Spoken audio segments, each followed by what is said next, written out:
Magandang araw mga ka-talkers, mga ka-talkings, mga ka-toshis. Welcome lang po sa ating panibagong vlog dito sa Talking Toshi Sports.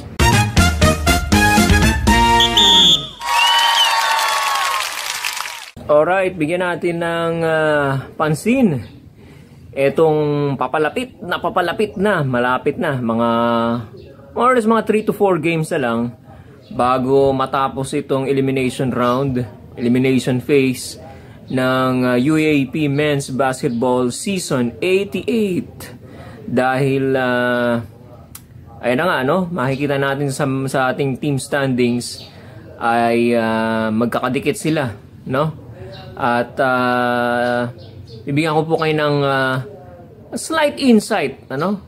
Kumbaga panimula ito ng mas marami pang insights na maibibigay natin, plus mga updates sa final scores, game results, at sa mga schedules ng mga games ng inyong sinusuportahang mga eskwelahan na kasali dito sa UAAP Season 88 Men's Basketball. Ito na po. Simulan na natin ang ating updates dito sa UAAP Season 88 Men's Basketball Tournament.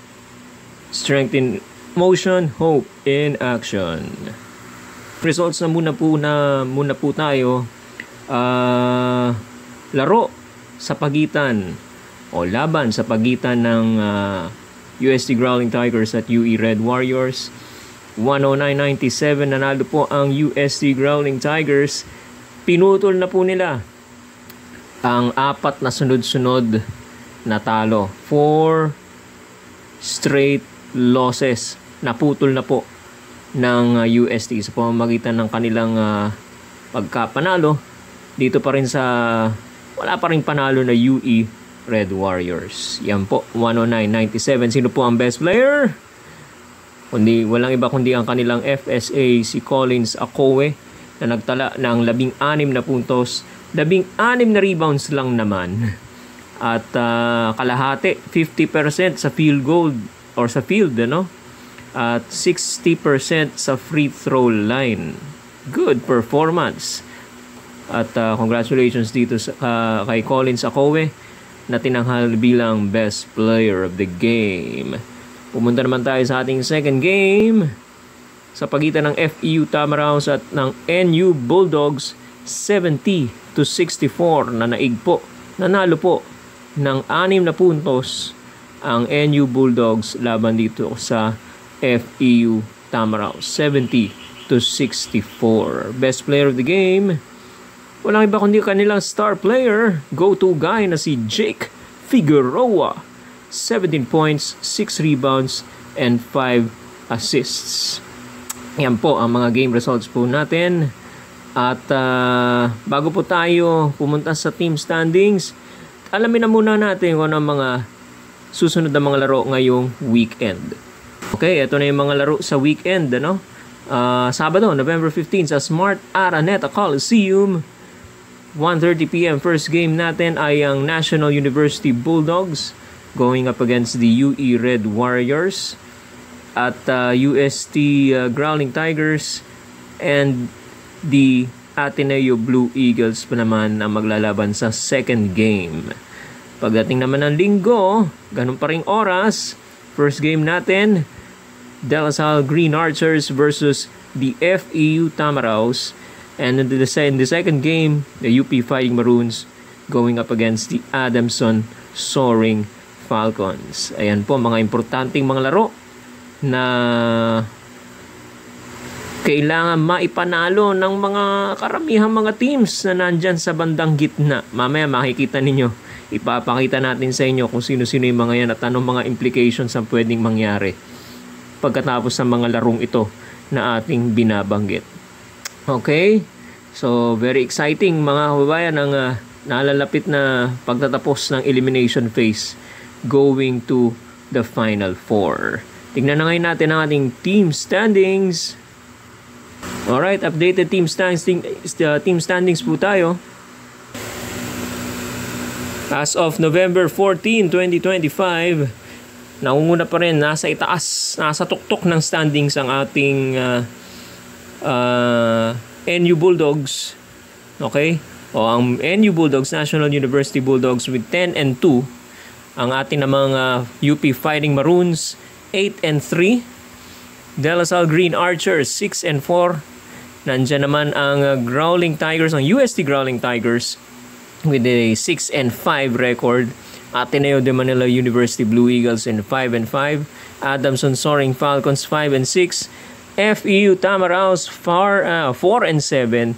At the bottom of the standings, you have your UE Red Warriors with 0-12, mga kababayan.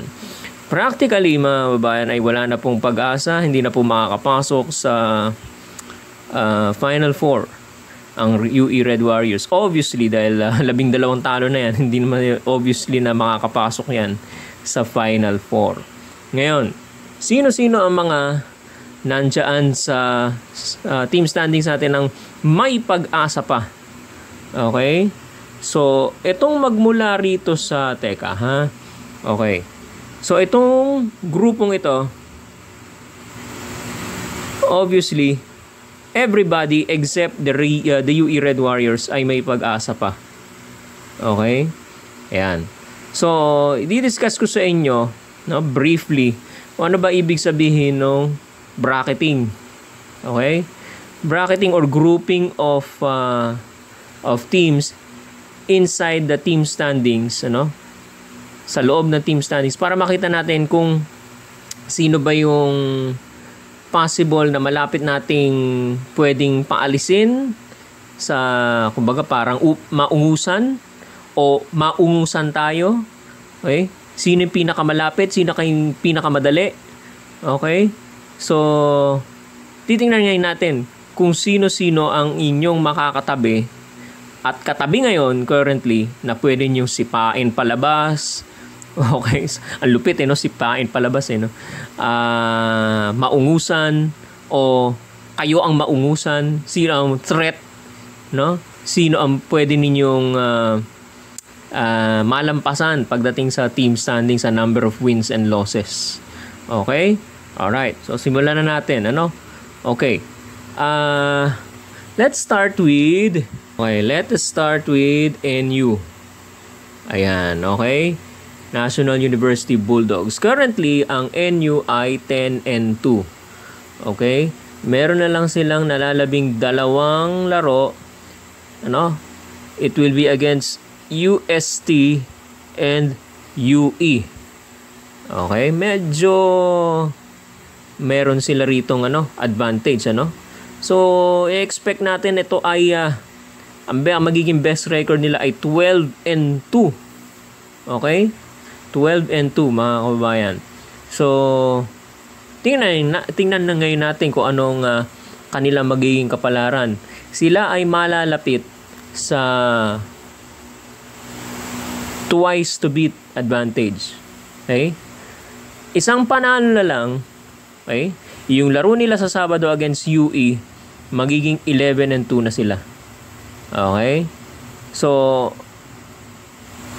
pag nag-11 yan, ibig sabihin, qualified na sila for the twice to beat advantage.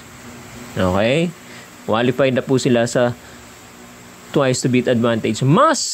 Masisigurado nila ang kanilang pwesto sa twice to beat advantage kung mananalo sila ng 2 sunod.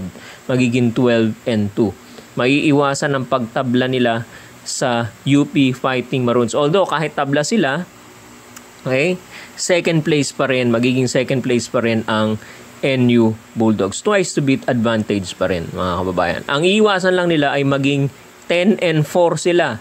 Ano ibig sabihin nun? Matalo sila dun sa last 2 games sila na medyo hindi ko naman sinasabing mananalo sila ng diretso, pero may posibilidad pa rin. There's still a possibility na matalo sila 2. Okay?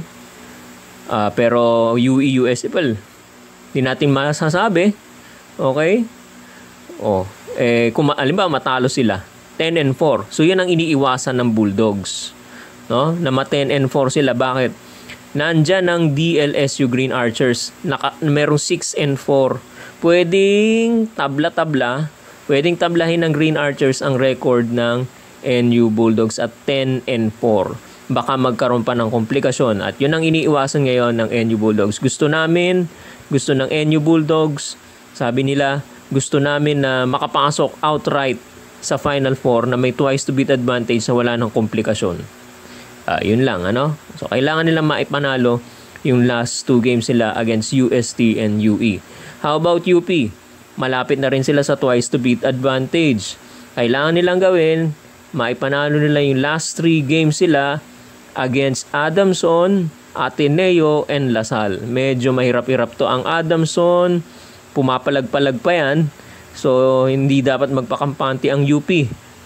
Okay? So, yan. Pag nangyari yan, na ipanalo nila yung last 3 games sila, magiging 11-3 sila at makukuha na nila ang twice to beat advantage. Ayaw din ng UP. Wag din asamin ng UP na mag 10-4 sila dahil baka tablahin din sila ng Lasal. Kaya nga sabi ko sa inyo kanina, 10-4, possible na mag 10-4 ang Lasal. Okay? At kung titingnan natin ang mga records, scoring records, tinalo po ng Lasal ang UP sa first round. Okay? Although may laro po sila sa second round, okay? Mas maganda na yung outright makuha mo na yung pwesto ng second place na wala ng katabla. 11-3 ka. At UP hoping Lasal not to reach 11 wins. Dyan lang kayo sa 10-4. Okay, at kami 11-3 or hindi naabot ng 12-2 no. Ano na to?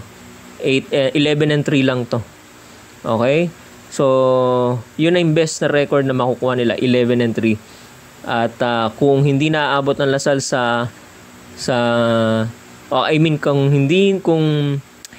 kung hindi papala rin ang UP at mag 10-4 sila, doon lang magkakaroon ng tablahan at titingnan yung scoring quotient system kung sino nga ba ang karapat-dapat sa number 2. Okay? Yan. So, ngayon, yan ang kapalaran ng UP. Alright? So, they have to win their last 3 games. Yun naman ang requirement talaga eh. Kailangan mas maraming panalo, mas maganda. Okay, ngayon sa Lasal, nabanggit na nga natin kanina, still has a chance sa second o sa twice to beat advantage sa number 2. Sa number 2 na lang kasi hindi nila abutin yung record ng NU. Lalo pa pag nanalo pa NU sa Sabado, kasi 4 losses na sila. Ang NU Bulldogs, ang maximum na talo na pwedeng makuha nila ay 3. So hindi nila abutin niya. 10-4 na yung best record nila. Okay? They have to win their last 4 games, no? That is FEU, NU, UP, and Ateneo. Mabibigat din ang makakalaban ng Lasal after ng FEU game nila sa Linggo. Okay? Now, ang Green Archers, ito kasi yun, pakita ko lang sa inyo mga kababayan. So, ito yung first group. Okay? Ito yan yung first bracket. Ang Lasal nasa gitna. Okay? Tapos ito yung susunod na grupo nasa baba. Sorry. Ito pala. Ayan, ito. At saka ito. So meron tayong 4 na grupo. So NU Bulldogs, UP, and then ang Green Archers nasa gitna siya, middle of the road. Bakit po? Maaari po siyang bumaba, maaari po siyang malaglag. Maaari siya pong bumaba, malaglag, maaari po siyang umangat. Okay? Depende sa magiging performance sila. Okay? Pag nanalo nila sila ng naipanalo nila yung mga game sila, maaari nilang tablahin ang UP. Okay? And also, NU, may possibility kung matatalo NU sa mga susunod nilang laro. Okay? Yan ang hiling, ang hope ng Green Archers para meron silang chance pa rin sa second place sa twice to beat, matalo itong UP at saka NU sa kanilang mga laro para makasingit sila, makapasok sila at maitabla nila sa 10-4 ang mga records nitong Bulldogs at Fighting Maroons. Okay? Kaya lang, medyo mahirap ang daan papunta sa sa kapalarang yan dahil kalabanin nga nila mismo itong mga kakatablahin nila na gusto nila makatabla. Ang NU, UP, ganun din ang Ateneo. Alright? Okay. So, papunta ba yan sa taas o papunta yan sa baba? Yan ang magiging kapalaran ng Green Archers. Sa UST naman, the best record they can have is a 9-5. Masasabi ko mga 30 to 40% of the 30 to 40% chance na makapasok pa sila sa twice to beat kasi napakadami nilang makakatabla at makakalaban sa 9-5 kung sakali sila ay magtapos sa 9-5. Okay? Siguro ganito na lang, ano? Kung ano ang importante muna, maipanalo nila yung remaining games sila against FEU, Ateneo, and NU. Okay? Kapag nangyari yan, 9-5, tingnan na natin sa dulo, no? Kung makaka-twice to beat ba kayo, no? Kasi kung twice to beat, mahirap yan.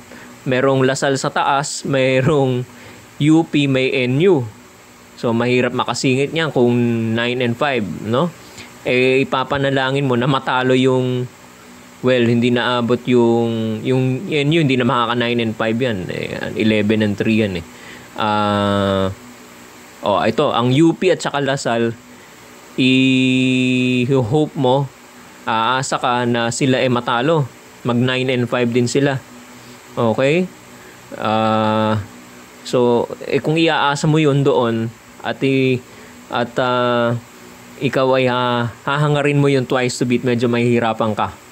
Okay? Ang first priority dapat nila is makapasok sa Final Four. At least, makapasok sa Final Four. Tingnan na lang natin yung ating kapalaran sa twice to beat advantage pagkatapos nung tournament or bago siguro matapos yung tournament. Makikita-kita mo naman kung may pag-asa ka na, no? So, target priority is to enter the Final Four at 9-5 or kung medyo malas-malas ka pa rin, 8-6. Pwede pa. Pwede pang i-push ang 8-6. Okay? Ang target nyo muna makapasok ng Final Four. Saka nyo na muna isipin yung twice to beat. Dali na mag-adjust pag ganun, ano? Alright? So, 9-5 or 8-6 ang kailangang maging record nila para makapasok sa Final Four. Ganun din ang Ateneo. Same at almost, ano? Ang pareho sila ng Growling Tigers at saka ng Blue Eagles. Kaya nasa isang bracket sila. Okay? So, 6-5, 5-5. Halos pareho lang din sila ng kapalaran. Ateneo has to win its last 4 games. Kasi 5-5 sila, no? Against Adamson, UST, UP, and their arch rivals, De La Salle University Green Archers. Alright? Okay. Ngayon, ito dito. In last group. Okay? Adamson. Ito yung mga nasa lower bracket na to, no? Very, very slim chance na para maka-twice to beat ka dyan. Napakahirap ng kanilang magiging best record. Magiging 8-6. Okay? At 8-6, marami kang makakatabla at makakalaban na 8-6 din kung sakali. Okay? Again, katulad ng UST at saka Ateneo, kailangan mong i-prioritize yung pagpasok mo sa Final Four. Okay, una-una, dapat mong mapanalo ang mga remaining games mo na 3. Tama, no? Okay. That's against Ateneo, Lasal, and UP. Nako, ito ang isa sa mga mabibigat na dadaanan ng Adamson. Ang mga makakalaban nilang susunod, Ateneo, Lasal, and UP. Okay? So, kailangan niya maipanali ang 3 na yan. Okay? 8-6. Okay? Now, ayaw ko, sabi ng Soaring Falcons, ang Adamson, huwag tayo magse-7-7. Bakit? Pag 7-7, makakatabla na natin una-una ang FEU na nasa ibaba natin, no? At magiging mahirap ang sitwasyon natin para makasingit pa dyan doon sa mga teams na nasa itaas natin. Yung 8-6, no, pahirapan na nga yung record na 8-6 para makapasok ka. Yung pa kayang 7-7 ka ang makapasok ka. yung 8 and 6 na nga na mas maganda ang record doon sa 7 and 7 and mahirap na makapasok doon sa Final Four, no? 7 and 7 pa kaya. Although meron possibility pa rin na nakikita tayo, pero very very slim chance na makapasok ka sa makakuha ka ng twice to beat, of course. And kung medyo malakas-lakas at nagpapanalo yung mga teams na nasa itaas mo, maiiwanan ka kung 7 and 7 ang record mo. Okay? Nakita pa natin sa records itong sa first round pala, kung magkatablahan, medyo magiging dihado ang Adamson, dahil kung makakatabla na nila ang Ateneo, kasi ang Ateneo pwede pa mag 7 and 7 yan, tambak sila ng first round. Okay? Makakalaban pa nila isang beses.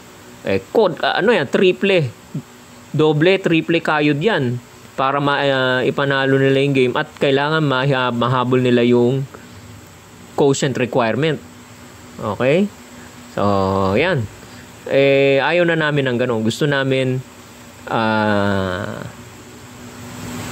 and 6. Okay? Kung magsa 7-7, mahirap.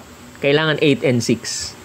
Okay? So, maipanalo nila yung tatlo nilang sunod-sunod na games. Okay? Number 7. Uy, ang FEU Tamaraws. Nako. 7 na ang talo ninyo. Eto. You must have has to win its last 3 games. Must win situation na po sila para makapasok sa Final Four, which is also in itself, gives a slim chance when it comes to sa Final, sa twice to beat, ganun din sa Final Four. Okay? Bakit? Anong sitwasyon yung magpe-prevent sa FEU na makapasok sa Final Four? Isang talo lang ang maitala nila. Maging 4 and 8 lang sila. Okay? Ang pinakamagandang record na makukuha na nila is 6 and 8. Okay? Ang worst nila ay 5 and 9. Alam naman na yung 7 and 7 and 8 and 6 mahirap na lalo na pagka 5 lang ang panalo mo, or 6 lang, or 6 and 8 ka lang. Okay? Ngayon, kung maka 7 and 7 kayo, sobrang aasa ka, sobrang mananalangin ka na yung mga teams na nasa itaas matalo at makakuha ng record na 7 and 7 din. Nako, medyo malabo-labo yan.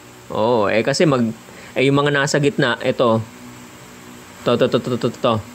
Yan, yung grupong yan, although may mga bracketing dyan, pero itong pinakagrupo na maglalaban-laban yan. Yung isa sa mga dyan, isa sa mga teams na nandiyan, aangat, yung iba bababa. Okay? So, wala sa kamay ng FEU Tamaraws ang kanilang kapalaran. Ang kailangan nilang minimum na magawa ngayon, maipanalo nila yung last 3 games sila, end up at 7 and 7, at aasa sila doon sa mga nando sa taas, na makapasok pa sila. Okay? Aasa sila doon sa gatekeeper nung Final Four. Papasukin nyo naman kami. Titingnan nung gatekeeper, 7 and 7 ang record mo, paano ka papasok? Ayan. Well, tingnan pa rin natin ang kapalaran nitong FEU Tamaraws, So, 7 and 7 lang. Isang talo lang yan. Wala na. Kasama na sila ng UE Red Warriors na maalis at wala ng they will lose the chance to enter the Final Four. Alright, kung may mga tanong po kayo, hinihikayat ko po kayo na magtanong. Kung medyo merong hindi malinaw, okay, pwede po kayo maglagay ng inyong tanong sa comment section dito sa baba ng video na ito. Alright, at maraming salamat po muli sa inyong panonood at pagtutok dito sa ating YouTube channel na Talking Toshi Sports. Para sa mga bagong pasok po, huwag niyo pong kalilimutan na mag-subscribe sa ating YouTube channel Talking Toshi Sports. Paki-like and follow na rin po ang ating Facebook page Talking Toshi Sports. Maraming salamat po at magandang araw na magandang araw po sa inyong lahat mga kababayan.